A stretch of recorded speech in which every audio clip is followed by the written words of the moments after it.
Well, hello everyone, and welcome to today's webinar, How to Diagnose and Solve People Problems. Thank you for attending. My name is Brian Schill, and I'm the Executive Director for the Peters Township Chamber. And today's presentation is sponsored and presented by Emily Melius of Launch Consulting. Good morning, Emily. Good morning, everyone. Nice to be here. Again, round 3. Ooh, there we go.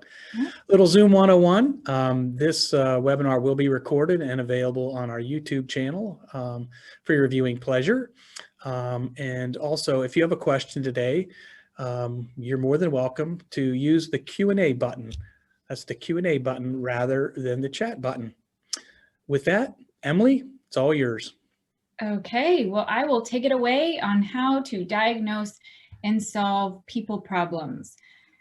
When a bunch of people get together trying to accomplish the same thing, things can get messy.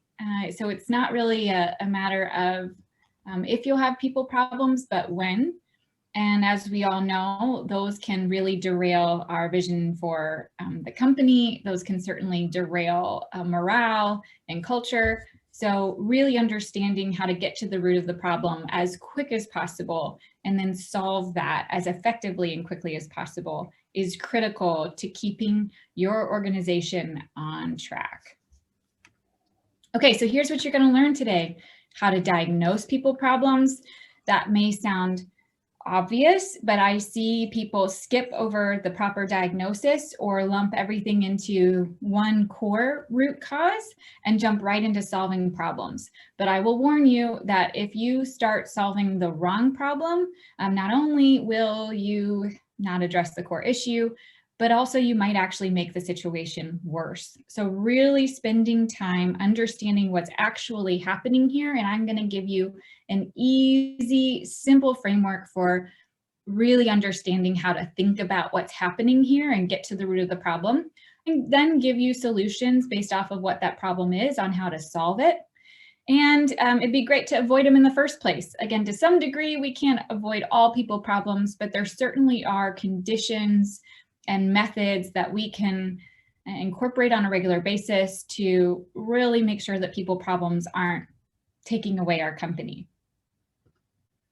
A little bit about me. First off, for those of you that are here for the third or second time, thank you for coming back. I'm so glad that you have joined me for this whole series. I hope you found tremendous value and continue to do that today.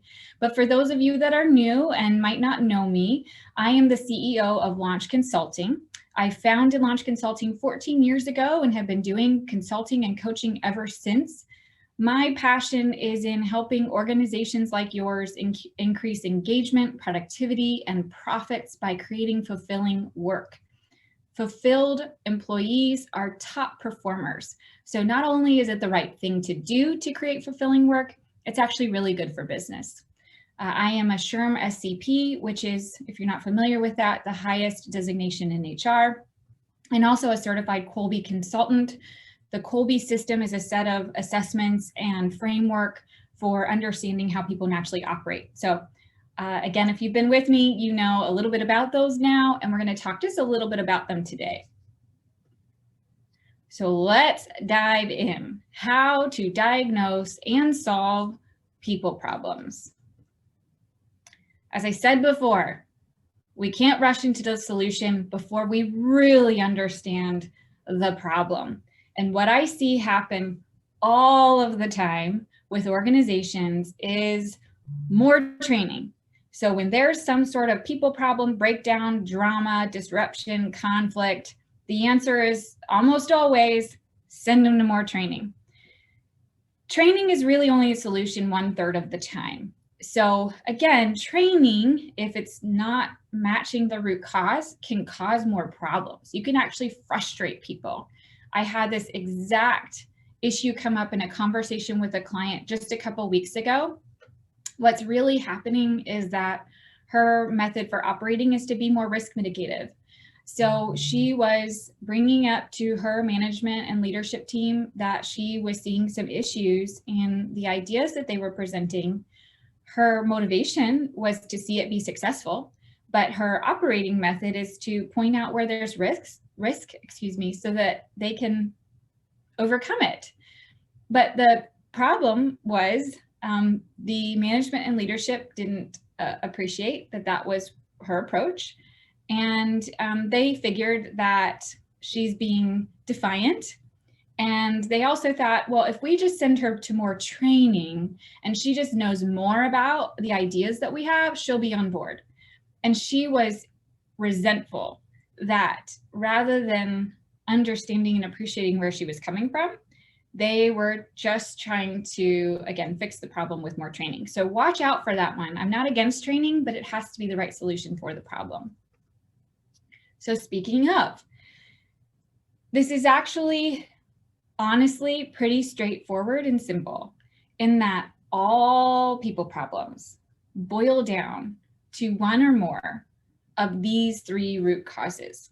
So if you can keep these three things in mind, you've got your diagnostic.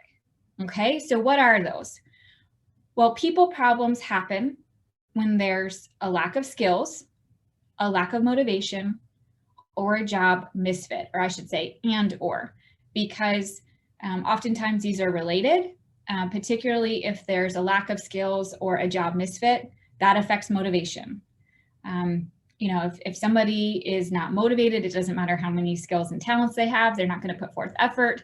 So as you can imagine, it can get pretty jumbled, but through today, we're going to talk about really how to distill this down, peel back the layers to really understand what's happening so we can solve it appropriately and get everybody back to work.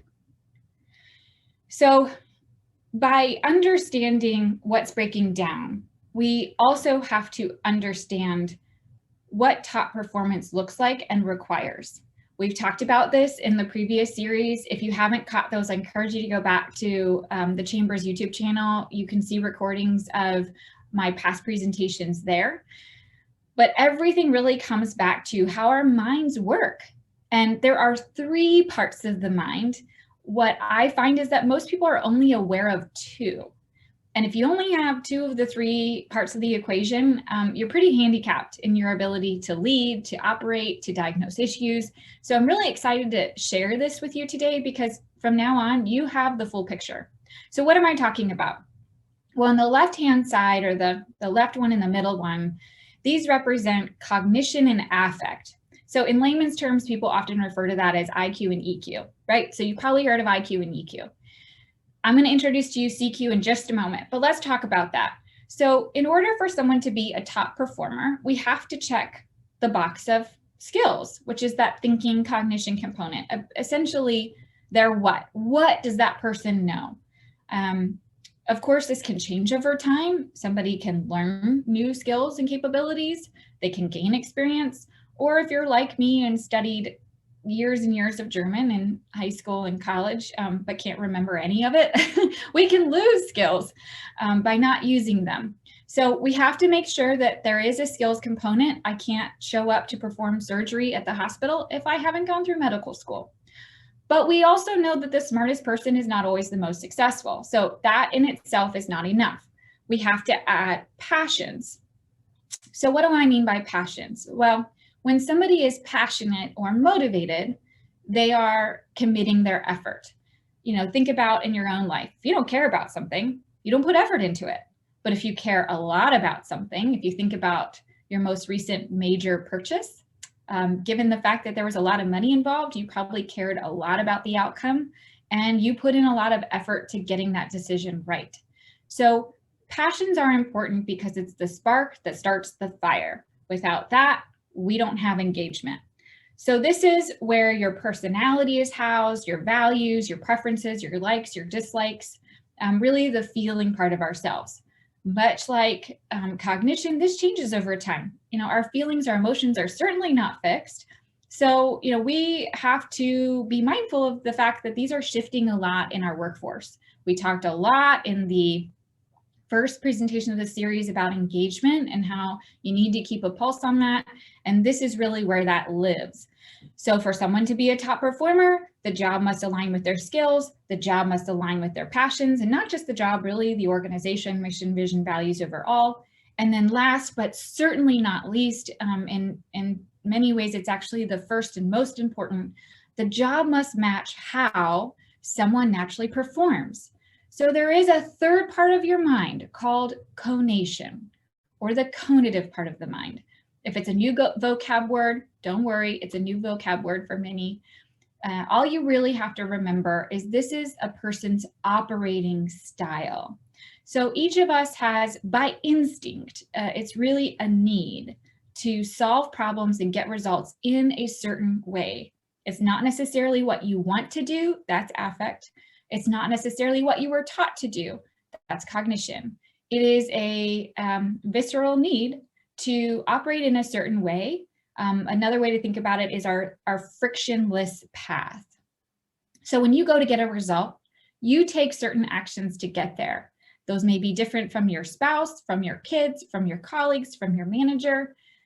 So we all have very distinctive MOs, modus operandis, which is a good thing. But as you can imagine, when there's differences, that can create conflict. So this is the recipe for success. And I would say also fulfillment. This is the recipe for people to be top performers. When skills, passions, and talents align with the expectations of their work. That also means when there's breakdown in any one of these, that's when we get problems. So when there's a breakdown, when you are faced with people problems, the very first thing to do is ask these 3 questions. And it may be a yes to 1, it may be a yes to 2, it may be a yes to all 3. First, is there a missing skill? I will tell you the most encouraging thing is that missing skill is the easiest thing to solve for. So skills problems are really, to me, not big problems. They're quick to fix. But again, a lot of people treat things as skills problems with the training solution. But as we know, it's only 1/3 of the part of the mind. So it's really only the problem 1/3 of the time. So second, ask, is there a lack of motivation or is there interpersonal conflict? I'd say most of the time when we think of people problems, we're thinking it's an issue here. But there's also a question of, is there a job misfit? Is this person skilled to do the job? Are they motivated to do a good job? But they're just in the wrong job. So now I want to take you through each one of these, flesh out the issue and potential problem a bit more, and then give you some very practical, easy to implement solutions. Nothing in here is meant to require tons of resources or time, but really to be, again, very practical, something that you can quickly and effectively address the core issue. So let's talk more about if it's a skills problem and how to figure that out. So have your team, your managers ask, does this person have the experience and know how to do the job? That might seem like you want to say, obviously, yes, but I challenge you on that because as we spent a lot of time, again, in the first part of this series, COVID has changed a lot of things. Again, a pretty obvious statement, but we can't take for granted the fact that, you know, a lot of the skills and competencies that were required for people to do their jobs before COVID may not be the same. So, you know, a lot of people might actually be going through skills problems right now. And it's important to just revisit, what does this job need? It might be different from what it needed a year ago. I also really encourage you to go straight to the person, you know, rather than assuming what's going on or assuming where that skills gap is happening. I would just have that manager, or you can ask, you know, is there a skill or training that you need? And most importantly, how can I make that available to you? You know, people learn in different ways. Some people might learn more by mentorship or apprenticeship, shadowing somebody who's doing the job. Other people might just want to, you know, do online webinars like this. So really make sure that you're also engaging that individual, because they're going to be more motivated to actually go through the training. So I found this extremely interesting. Udemy, Udemy for Business, if you're not familiar with Udemy, we'll talk about that in a minute, but they're essentially one of the most prominent online education sites. And they just released their 2021 trends report, and they categorized for us and ranked essentially the skills that work from home employees are seeking the most. And what those percentages mean is the increase in demand for these kinds of trainings. And these are the top 4, and you can see incredible increase in demand. And if you look at those, listening skills, business communication, business writing, business etiquette, they really all boil down to communication. So I will say, if you are looking for a good starting place, or if you're creating a training program for your entire organization right now, you probably can't go wrong with addressing one of these issues. So on a grand scale, this is a great place to start. And if you want, you can go to Udemy for Business and download that report, and you can see they actually detail even more of the areas that people are asking for, but these are the top. Okay, so if you've determined this really is, an issue of they just don't have enough skills and experience to do their job. The person is motivated, they're in the right seat on the bus, they just need more skills, more training. So here's a couple ways to make that happen. First, you can institute mentorship programs inside of your organization. Have somebody who has 15 years of experience mentor someone who only has 2 years of experience. Create knowledge sharing programs. Those aren't only good for your employees, but they are also really great for your organization, because now you are cross-training individuals, you're really rising everybody up together at the same time. You're also creating relationships, teaching people how to mentor, how to be mentored, lots of good stuff in that. That can be something that's just voluntary. So for those that really feel like it's something they want to participate in and feel motivated to do, they can do that. As I just mentioned, Udemy for Business. If you're not familiar with Udemy, Google it. I have personally used it. Just individuals can go and purchase courses. But what's neat is the for business opportunity is that you can actually select courses that you want for certain individuals, that you want to make available for your team or organization overall. You can create course paths. And honestly, I think it's very affordable. So if you don't have the resources to create these trainings in-house, that is a very quick and easy way to get everybody up and running and really upping their game, so to speak. LinkedIn Skillshare is really similar to Udemy for Business in that you can go online, you can pick and choose what makes most sense for that individual or that team. I do find that just the quality is good. There's a lot of really good training there, and you can spend hours or you can spend 30 minutes. But those are great resources that people are familiar with. I'll also mention my coaching program called the Fulfillment Factor. And it's all about really teaching people how to create fulfilling work that's energizing, satisfying, fulfilling.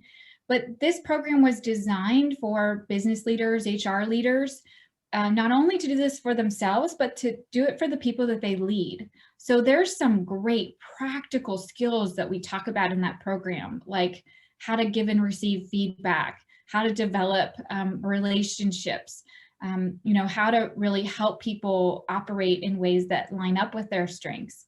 So that's a great resource as well, particularly if you're looking to really outsource the training, if you don't have those resources to do that inside of your organization.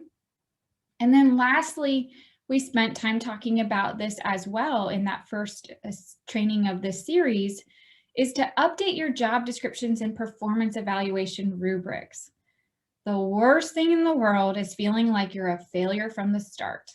So if your employees feel like the expectations of their job or how they are to perform is unrealistic, again, if COVID has really impacted how they perform their jobs or what competencies are necessary, and that's not reflected in how they are evaluated, you're going to have a lot of issues. So a skills gap will actually bleed into a motivation issue.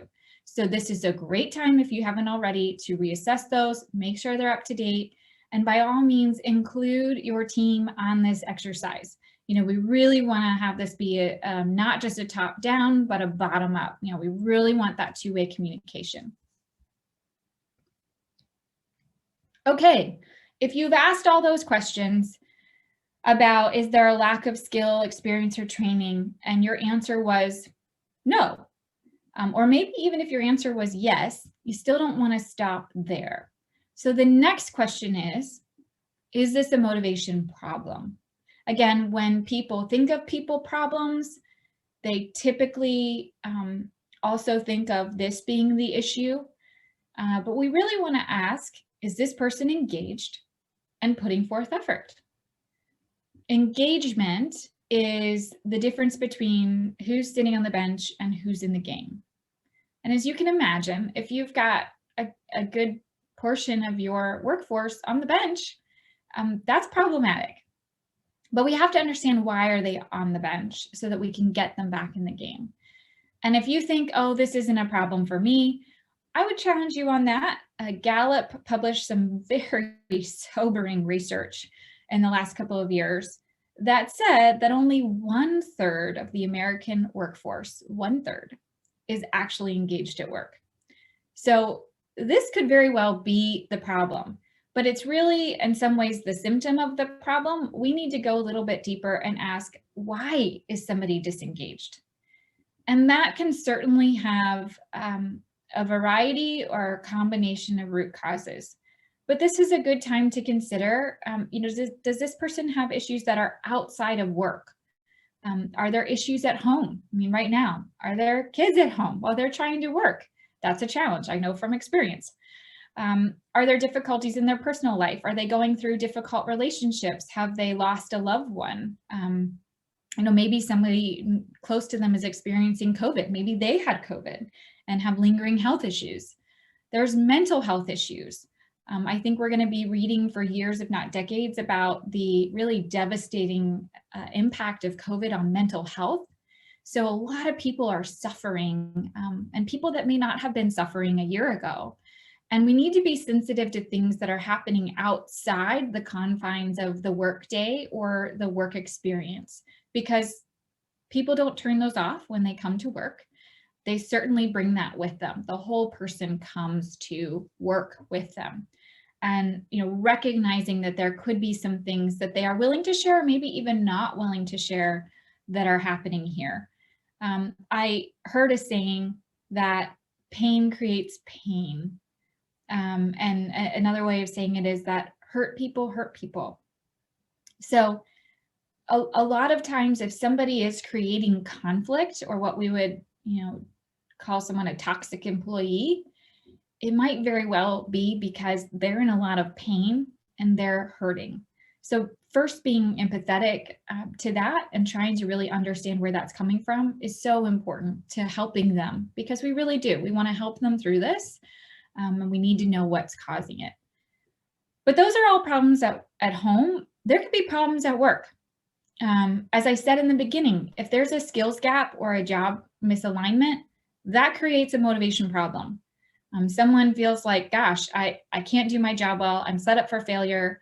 I'm so frustrated every time I put forth effort. I'm just going to stop caring. So that could be the issue. There could be conflict. There could be, interpersonal issues. There could be a misalignment of values.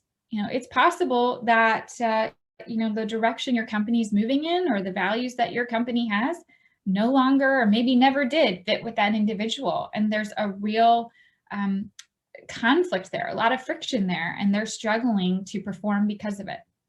So really asking these kinds of questions, again, engaging that individual, of course, to the level that they feel comfortable, that you feel comfortable, is so important to understand.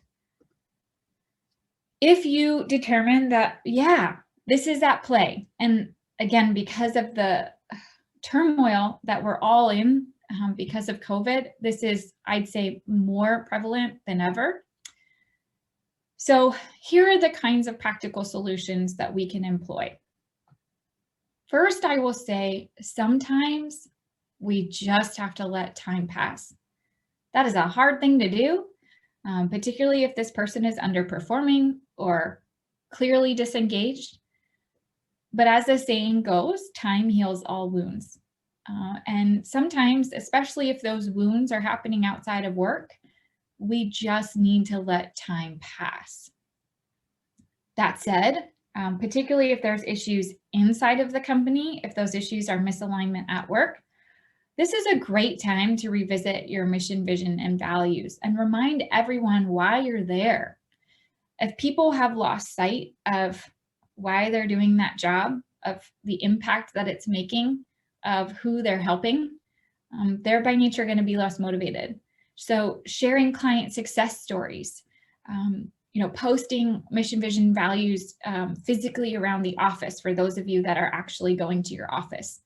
Maybe having a town hall with the CEO or leadership team to talk through the mission, vision, values and why they're so important and how they're lived out in the organization.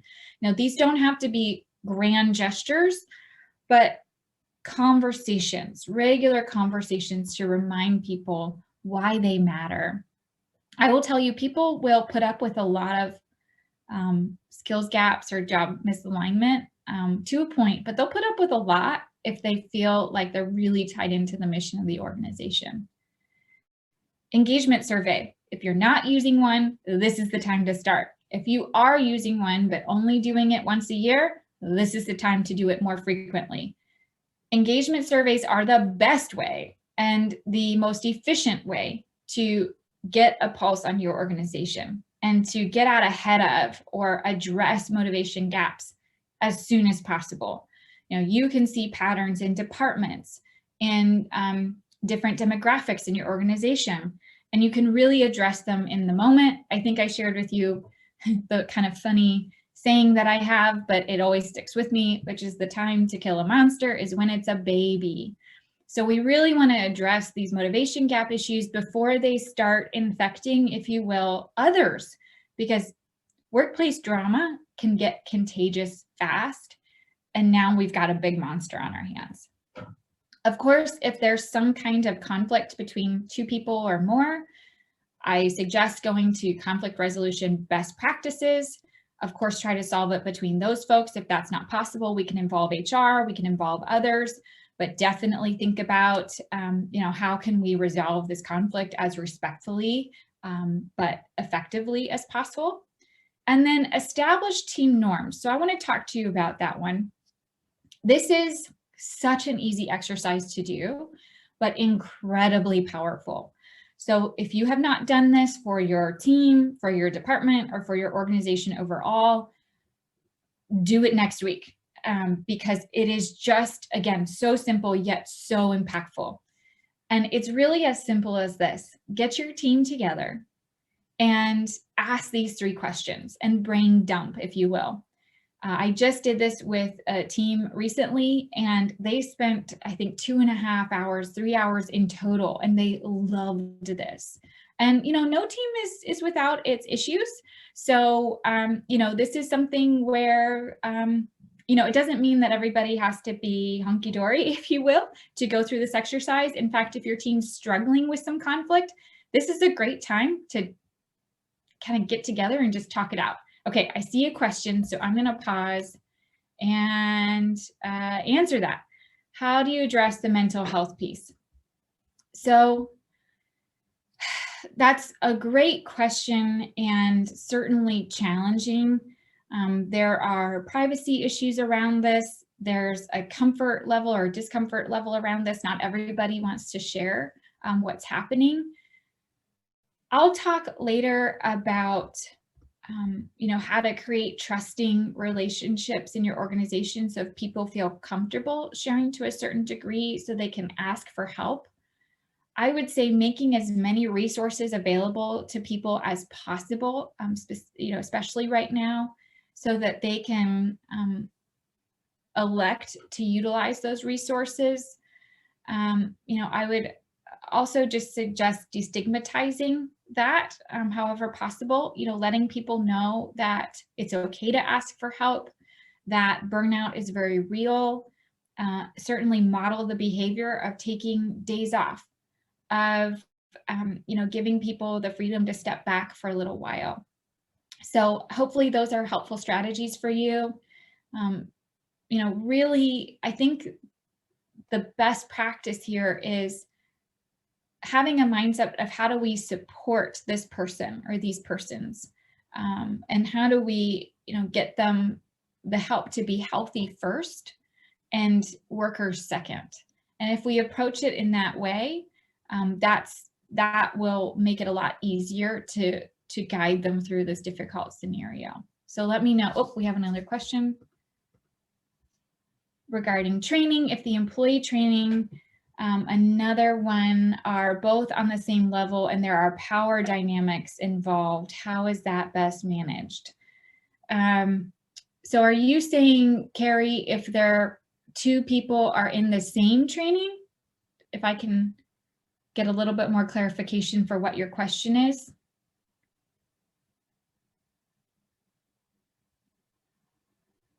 Carrie? Okay, there we go. One is training the other. Well, I would bet there's other factors going on, right? So I think that's where we need to apply the same framework. Is this a skills issue? Is this a motivation personality issue? Or is this a job fit, or in this way, an issue of differences or maybe even conflict between how these two people operate? What's causing the power dynamics? We really have to peel back the onion a bit more so we can talk about how to resolve that. I mean, if that's an unproductive training dynamic, then I would say change the dynamic. Maybe that person isn't the best individual to train. What other kinds of resources, platforms, facilitators can you go to get the training? I wouldn't force that if it's just gonna sort of further entrench some of those unhealthy dynamics that are happening.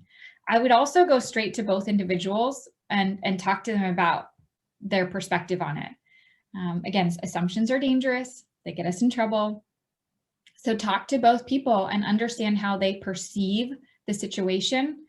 I would be curious to know the person who's receiving the training, if they even are perceiving the same kinds of power dynamics as you are as a third person. So have conversations, break up that scenario if possible, seek alternative ways of getting training, and go through this rubric, this framework, to understand what are the other factors that are involved, because that's clearly not just a training issue. Hopefully that helps you, Carrie. If not, just feel free to add to the chat or Q&A. Okay, but getting back to, oh, good, awesome, Carrie. So getting back to team norms, again, such a simple exercise. The first thing you want to do is ask your team what behavior is acceptable here, and be careful not to have preconceived notions or givens. There's usually pretty clear right and wrong behavior, but this team really has to establish it for themselves. What does this team want to look like? How does this team want to treat each other? Essentially, we're establishing expectations of one another and really committing to, here's how you can expect me to treat you, and here's how I can expect you to treat me. So Carrie, this might also be a perfect thing to do with that team that involves those two individuals. So we can sort of reset what it looks like to be a team member and what we say is okay. Because the next step is, what behavior is unacceptable in our team? What do we not want to look like? How do we not want to treat each other? This is a great time to have individuals who might feel mistreated be able to be able to address that behavior without having to call out a certain person. So, saying gossip or treating people in a demeaning way, right? It's good to be able to get that out and again, be able to have a conversation around that without calling out names and making people feel, really pointed out and uncomfortable. But capture all of those unacceptable behaviors. And then almost the most important here is, how do we deal with conflict when it arises? As we know, conflict will happen, and have your team think about it now. It's very difficult to determine how to deal with conflict when you're in conflict. It's much better to talk about what that looks like when you're not in conflict. So what did we decide as a team we want to do? Do we go straight to that person and address it? Do we get to our team manager involved? And what do we not want to do? A lot of times when there's conflict, rather than addressing it head on, people talk about it, and that's where we get a really big gossip situation, which no one really likes. But that feels most comfortable oftentimes. So this exercise is a great solution to really reset your team dynamics. And for those that might feel disengaged or unmotivated or embroiled in conflict, go here first. Okay, how to deal with a toxic employee. Really important to address this. Sometimes this is just a struggle. For those of you that have had this scenario, you absolutely know what I'm talking about. So there are 3 ways of dealing with it. Coaching, moving up. So if this person maybe doesn't even know that they're a toxic employee, you would be surprised. A lot of times people don't realize that their behaviors are causing so much damage to others and to the team culture. So sometimes it's a matter of just having honest conversations, giving them honest feedback, helping them work through it and to become a more productive team member. If you feel like they're motivated to do that, then coaching is going to be your best solution. Sometimes they just need to leave the organization. I find some companies wait way too long to do this. There's 2 problems with that. First, the damage just grows. This person who's around for too long, leaves a lot of damage in their path. And that damage only grows over time. And it sours morale for those that used to be your top performers. You might actually lose other team members because the impact of that toxic employee is making them not even want to stay at your organization. The second issue is, look at the message that sends to other employees. The fact that, that person sticking around tells them a lot about the values of the organization. So be really, really careful to make, hard decisions, but timely ones, if this is just not going to work out. And I caution you too, I see a lot of organizations fall into the trap of keeping someone around too long because they're so good at doing their job. In my mind, it's just not worth it. The impact to morale is so significant that, we can solve for the productivity and performance another way. It's just not worth putting up with that. The last option, if coaching and removal are just not available to you, is to isolate or to move down. This might sound a bit cruel, but you can actually research this by looking up HBR, Harvard Business Review. They have several articles on the approach of isolation, which is to remove that person as much as possible from the rest of the team. So it might be pulling them out and having them do a separate project that they operate on their own. They probably are going to feel that they are being isolated from the group. And if you've gone through that team norms exercise, you can have a conversation from them about how, these are actions that we've determined as a team are not acceptable. And these are the consequences of that. So that person still has an opportunity to rehabilitate, if you will, or change their behaviors. But the rest of the team sees that you are taking action and that you recognize that those are unacceptable behaviors.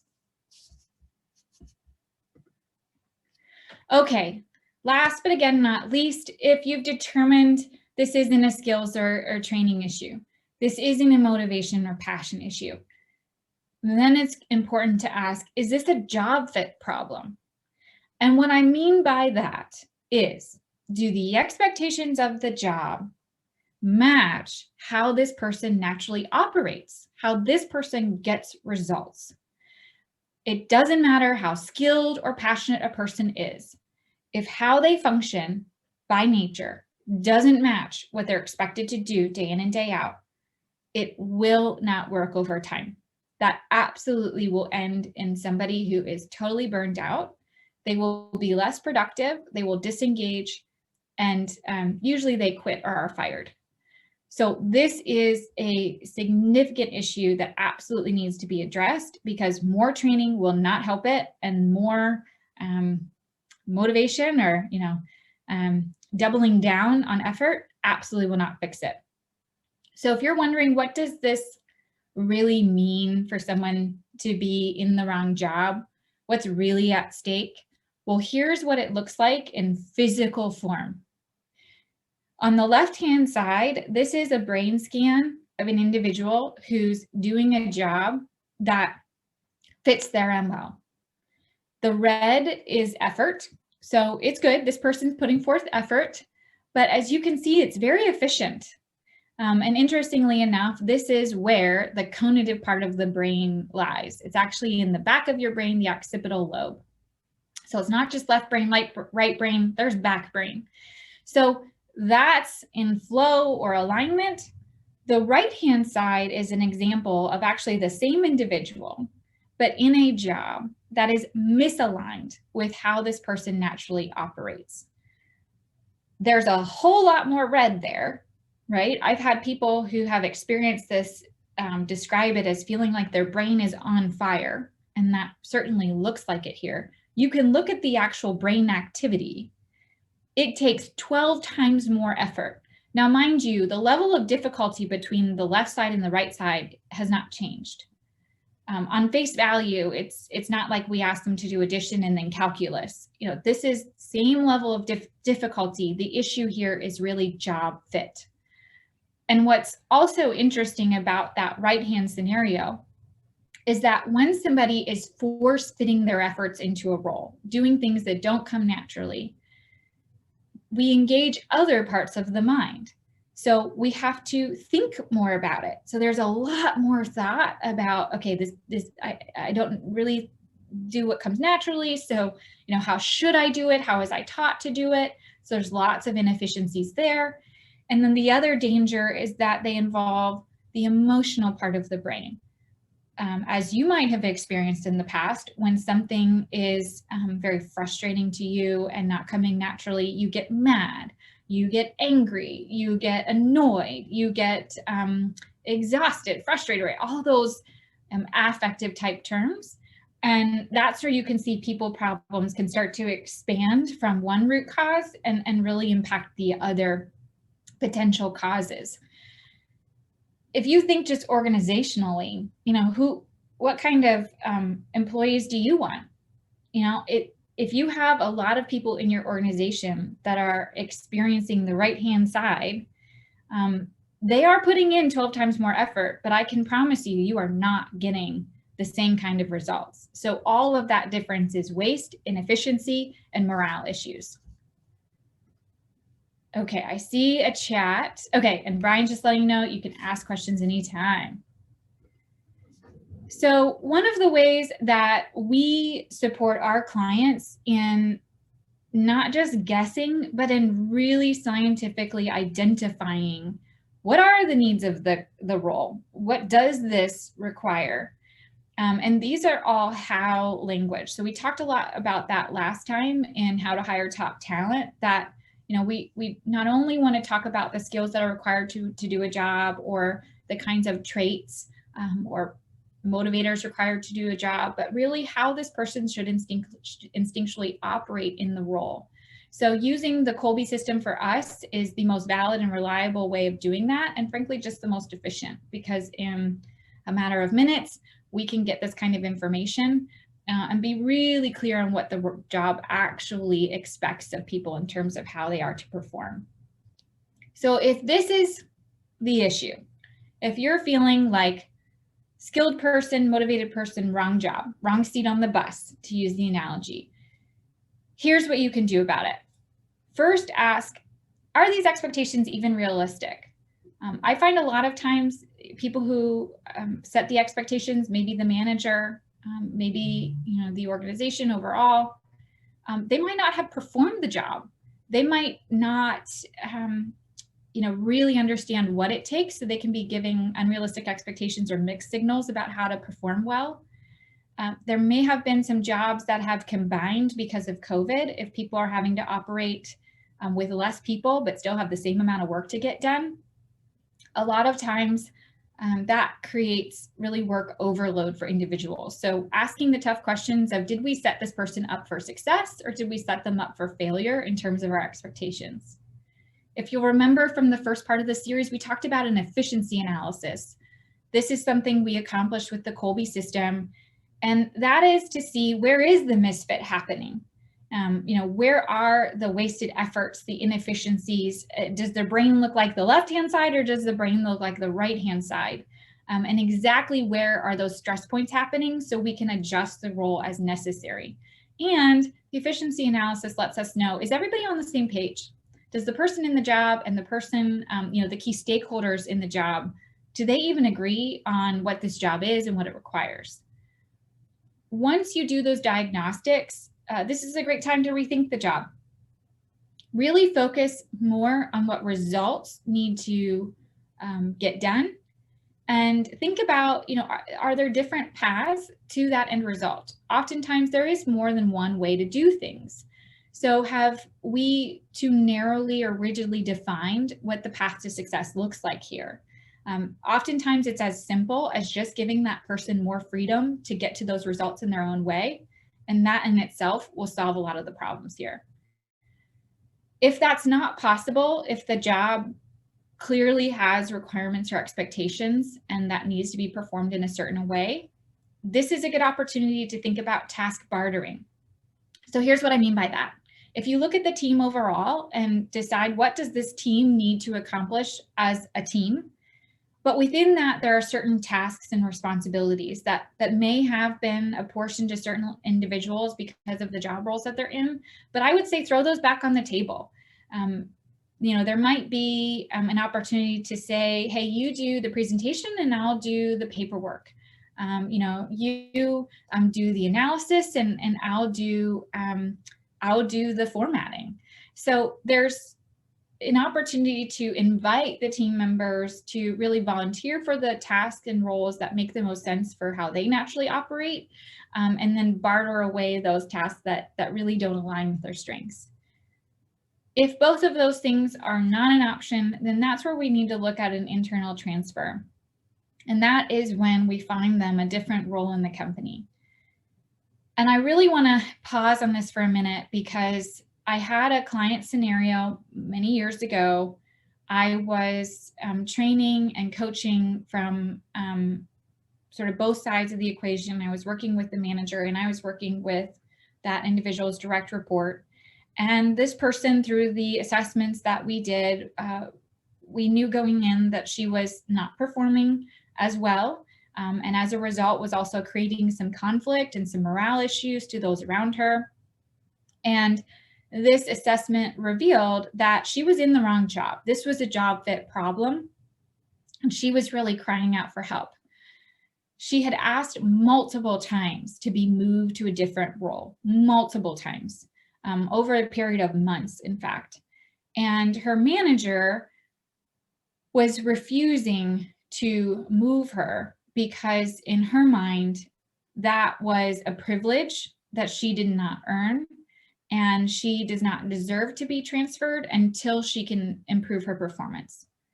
And while I appreciate that the manager was doing the best that she knew to do and was certainly, not looking to reward bad behavior, if you will, that was an unhelpful approach, because that individual was really crying out for a different opportunity to do things in a different way. And, continuing to remain there in those circumstances was not going to work. So eventually that person actually did leave the company. So, thinking about internal transfer is not necessarily the last resort, but maybe it needs to move up further in the line of solutions. Okay, so how do we avoid people problems in the first place? Well, relationships go a long way. And I like the saying, there's no such thing as valuable feedback from someone you don't trust. And when we have people problems, we find ourselves in very difficult conversations. And if you have not laid the groundwork of creating healthy relationships before having those difficult conversations, or if your colleagues or team members haven't done the same thing, then this is going to be even harder to work through. And you can see healthy relationship principles apply in any kind of relationship, both in and out of the office. So these are just great principles to apply, again, anytime you're in a relationship with someone, even, the relationships that we have at work. Also consider manage by coaching. So what does coaching look like? Well, here's some best practices. Coaching in the moment. And when you see somebody doing something that's great, or when you see somebody doing something that has room for improvement, catch them in the moment. As soon as that meeting's over, pull them aside and say, hey, do you have 2 minutes? I just want to talk about, kind of debrief what happened and recognize what you did so well, or give you some feedback on where I think there's opportunities to improve. Dealing with it in the moment can be much more impactful than waiting for the performance evaluation, for example. Plus, people appreciate knowing right then a behavior that is less desirable than them repeating it for months and then finding out that it wasn't the best thing to do. Active listening. I'm sure all of you have heard that if you're listening while thinking about the answer that you want to give, that's not really listening. So truly focusing on what that person is saying, being empathetic, and rather than formulating your answer, just living in that moment with them.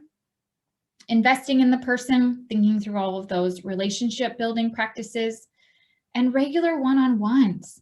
I find, this is something that's different between organization to organization in terms of frequency, but particularly if someone is going through a tough time, if your organization is going through a lot of change, this is a great time to be meeting more consistently. These don't have to be hour-long meetings. Even just 10-minute, check-ins are really great to lay that groundwork of trust and relationship, so that when there are issues, people are more willing to address it and feel more comfortable doing so. I'll also share with you a framework that I like to think about in terms of giving feedback, because a lot of people problem issues are dealt with by giving feedback and coaching people to a more successful place. And there's a difference between an evaluator, sort of that judge mentality, and somebody who coaches. So the evaluator is the person that says, you're too late to meetings, that's unacceptable. That might be true, but a much more powerful and productive way of sharing the problem with that individual is, it's important that you arrive on time and are prepared for the meeting. Could I offer some suggestions that might be helpful for the next meeting? So also inviting them to allow you to give that feedback. And even better is to say the impact of what happens if they're not on time for the meeting. Other people, it's affecting their day, or we're not able to accomplish what we set out to as a team because we don't have as much time as we allotted. So helping them to see the impact of their behaviors, that it's really beyond themselves, is also important. But think more of how can I coach them through this than be that judge and evaluator. I also strongly recommend that you check out the book, The Fearless Organization. They talk about creating psychological safety, what that looks like, how to get there. Very powerful stuff. It's a great book. I'm somebody who doesn't always have as much time to read as I would like. So when I do read something, I need it to be, really impactful. And this is one of those. So add this to your reading list, because this is also going to go a long way in creating that environment that avoids the people problems in the first place. I also encourage you that, we've got a YouTube channel for Launch Consulting. You can just search for that in YouTube and find us. I actually have a video on how to diagnose and solve people problems. So if you want a quick refresher on this topic, you can go there, subscribe. I've got lots of other, related topics there. These are, 5, 6, 7-minute videos, but really value packed. And again, it's just great if you kind of want that refresher. So be sure to subscribe to our YouTube channel to get more of this kind of insight and a refresher. If you'd like to connect with me, please do so on LinkedIn. You can connect with me directly. Please also follow Launch Consulting. We post separate information on that page. If you want to talk more about how to integrate these strategies into your organization, I'm happy to hop on a call with you. So you can go to the website, schedule a discovery call, and we can, again, talk through your specific vision and what's getting in your way. And I also want to share with you an invitation. I mentioned earlier the Fulfillment Factor is a program that we have with trainings 2 live trainings a month, on-demand content, a community. There's also these assessments that I'm talking about, and we have a special offer happening right now. So would love for you to reach out and ask about that if that's something you're interested in or would like for those in your organization. So with that, I will open it up to more questions. So feel free to chat or type in the Q&A. All right. You are more than welcome if you have a question to throw it in there. I do want to mention a couple things. Obviously, Emily, I always take away from your webinars several ideas. A couple things I just want to reiterate is the Udemy. I think that would be good, and I'd like to share that with the rest of the membership. I mean, those resources that you have, I think are really good. The motivational piece again, I love the on the bench, get them in the game.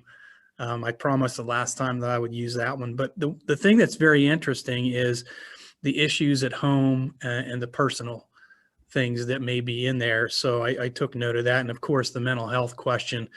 That one's always a touchy one, and I thought that was handled very well because you got to be careful because you got the HIPAA that you need to worry about, but also if you have the resources and set a good culture, I think a lot of times that would be something that works out really well. And a couple other things, the one-on-one, I love that idea. I think it's a great idea because it does a number of things. It's a fact finding, if you will, but it's also it's a notice to the employee that you care. And I think that's really important. And the other thing that I would mention to everybody is the discovery call. I'd highly recommend, taking advantage of that with Emily. And I really appreciate, Emily, that you are offering that. So those are just some of the notes. I don't see anything in the Q&A at this point. I think we've got through them. So you have any closing comments, Emily? Just that I really appreciate everyone's time and your attention. Again, if you've come to all 3 or 2, or even just today, I'm so grateful for you and would love to continue the conversation offline. Well, thank you. So this concludes Emily's 3-part series. The first one was the 5 strategies for maximizing talent in an economic downturn. Last week's was how to hire top talent. And of course, today was how to diagnose and solve people problems. You can access all of these on our YouTube channel. And I would also encourage you to check out Emily's YouTube channel as well. We'd like to invite you to join us for next month's series with Confluence Financial Partners, who will be presenting a series of 3 webinars on financial success, the simple steps you can do today to secure your tomorrow. So just want to let you know the chamber is open for business. The office is available by appointment only. Actually, email is probably best to get in touch with us. And also our email at info@ptcoc.org. And our phone number is 724-941-6345. Feel free to check out our website again, www.ptcoc.org. And as always, our Facebook has lots of information as well. So thanks again, Emily. I really appreciate you and your company, Launch Consulting, for being with us today. And thanks to all of you for attending. Stay well and have a great day.